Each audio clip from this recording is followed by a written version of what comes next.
Welcome to Kasao, Mukono district in central Uganda. Here, Mariam Nabatanzi is like any other woman if you walked past her. But get to her home and you may be forgiven for thinking this is the boarding section of a school. Nabatanzi is 39 years old and has mothered 44 children already. 38 are alive today. You heard right, 44 children, all delivered normally. Everything here is done massively with near military precision.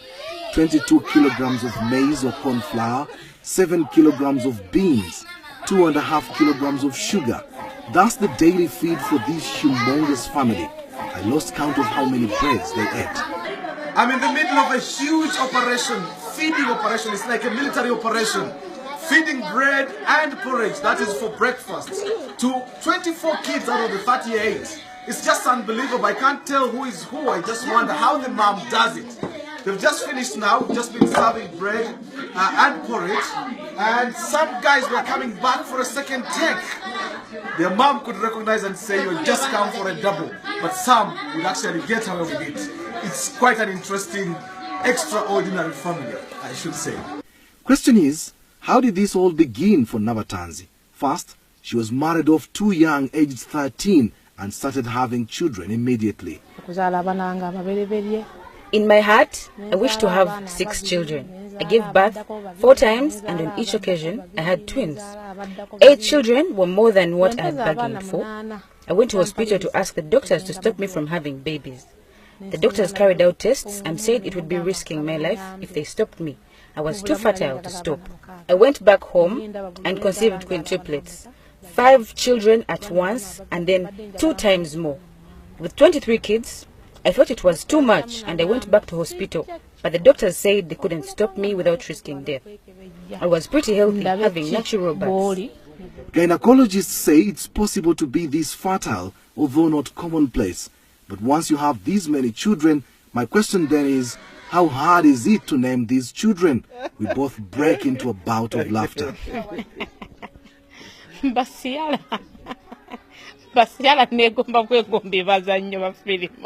use different names. First, when I started having twins, I bought a book of names.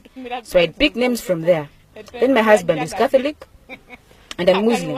So don't be surprised to see a Mohammed, then a Dennis. We'd pick from each side. Then we looked for ancestral names. When the numbers got bigger, I began picking names of my favorite movies, especially in Hollywood. I've got Ciara's, Precious Ozokwa, Desmond Elliot, Genevieve Naji, and so on.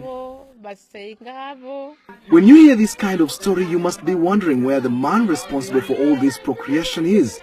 Well, when I posed this question, Mariam's lead face suddenly turned sad. I have had to put up with a lot. He's tortured me so much. He abused me, beat me up sometimes, and threatened to kill me once. He pays no school fees, nor does he even know what we survive on.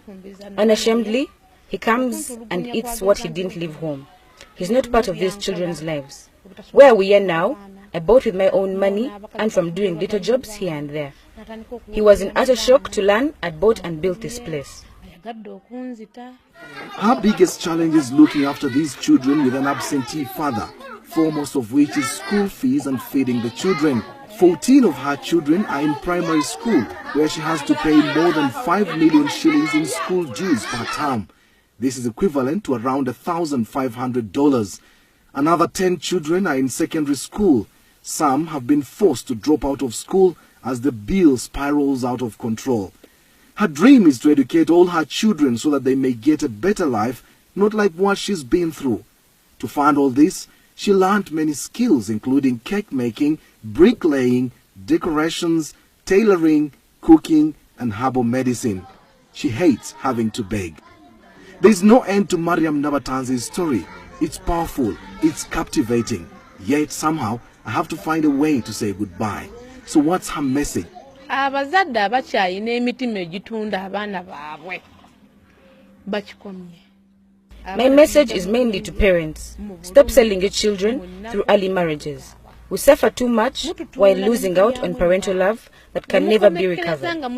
Secondly, To the mothers, do not desert your children as you walk out of marriage. Whatever the case, stick to and with your children. I strongly feel that had my mother not left me, my father would not have married me off young. To the men, please shoulder your responsibilities. Don't leave it to the women. A man puts up a shop for you and they imagine all is sorted. No buying anything anymore at home. You forced us to become like men. Reclaim your status as men. Show us love and let us do our responsibilities. It's hard to hold back my own tears knowing so many examples of what she's referring to. Mariam only sleeps for a maximum of 5 hours a day. The rest of her day is dedicated to the children. It would have been good to know what her neighbors make of her, but time wasn't on my side.